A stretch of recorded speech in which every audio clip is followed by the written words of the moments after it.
Shalom and good morning. It is the 6th day of Sukkot here at Cornerstone Baptist.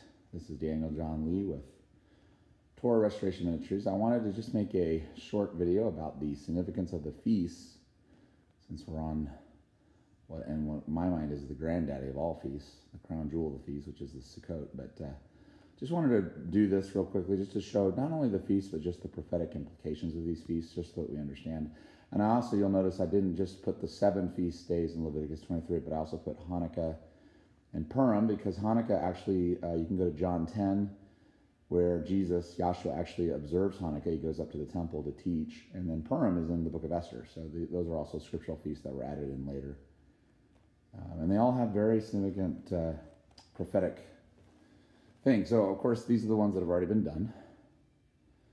And I think everyone pretty much knows what happens. Passover, of course, Yahshua's crucified. He's buried in unleavened bread. He actually rises right before Shabbat ends. And then by the day of first fruits, early Sunday morning, they realize he's risen. And then he tells Mary not to touch him because he still has to ascend up to the Father and wave himself as a first fruit offering from among the dead. And then, of course, 50 days later, we got the Holy Spirit. So those are the ones that have already been done. But we still keep them to remind ourselves of this beautiful pattern. Plan of salvation right here. His blood, his death, his resurrection power, and filling with his Spirit right here. Hallelujah. And the fall ones, these are the real exciting ones that I'm looking forward to because they have not been done yet. So we got Yom Teruah, Feast of Trumpets. This is going to be filled at the end of the Great Tribulation at the 7th trumpet in Revelation 10 and 11.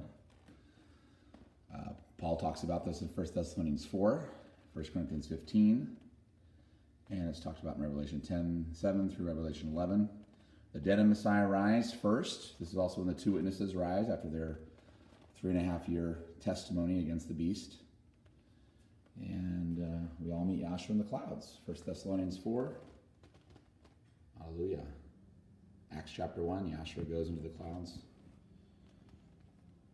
And so we go up to meet with him. And then Yom Kippur is the sea of fire and glass, Revelation 15. It's where we all get our rewards in heaven. And while we're up there, the armies of the beast are gathering in the valley of Armageddon.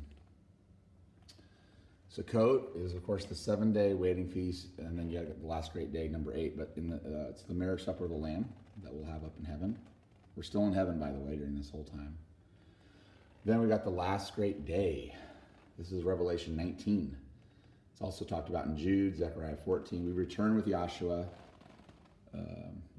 That got erased. That's interesting. Antichrist is destroyed. Looks like the devil didn't like that. Put that back up there.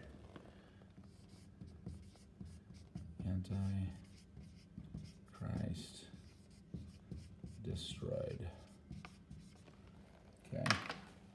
So this is where Yahshua returns at the brightness of his coming, the breath of his mouth, and throws the false prophet and the beast into the lake of fire, destroys the armies that are gathered around Jerusalem.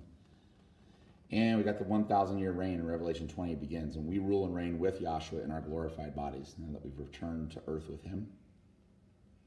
And then Hanukkah of that year, whenever this all happens, the temple will be rededicated for the 1,000-year reign of Christ. And there will be an actual temple. You can read about that in Zechariah 14, the last 4 chapters of Ezekiel, I believe, and Malachi 3. That's starts the 1,000-year reign. And then Purim is out of order because it's the hidden feast. Purim is the last feast technically on the calendar year. It happens in late winter, just about a month or 2 before Passover. But Purim is actually about the abomination of desolation that begins 3.5 years prior to the Great Tribulation. So this kicks off the 1290 days in Daniel. The 1260 days happens a little bit after that, a month after that. It's also related to the 1,335 days, but I don't have time to get into all that. That's in the book of Daniel. But the abomination of desolation is tied to Purim. That's why Yahshua says, pray that your flight not be on Shabbat or in the winter, for when that does happen, it'll be great tribulation. And Purim's always in the late winter. Those 2 days are sort of considered Sabbath days. Mordecai sort of say we're supposed to rest there. Or it might just happen on an actual weekly Shabbat near Purim. Or it might be a year in which Purim falls on a Shabbat. Who knows? On a weekly Shabbat. But in any case, so it's interesting because Purim and Yom Teruah are reversed in the timeline. So this is the end of the 3.5 years. and this is the beginning. So I hope everyone was able to hear me. I know that when I'm standing behind the iPad, it's hard to hear. So hopefully you guys all heard that, or you at least saw it, and you can study this out for yourself. Shalom, this is Daniel John Lee with Torah Restoration Ministries, website spiritandtorah.com, and happy 6th day of Sukkot.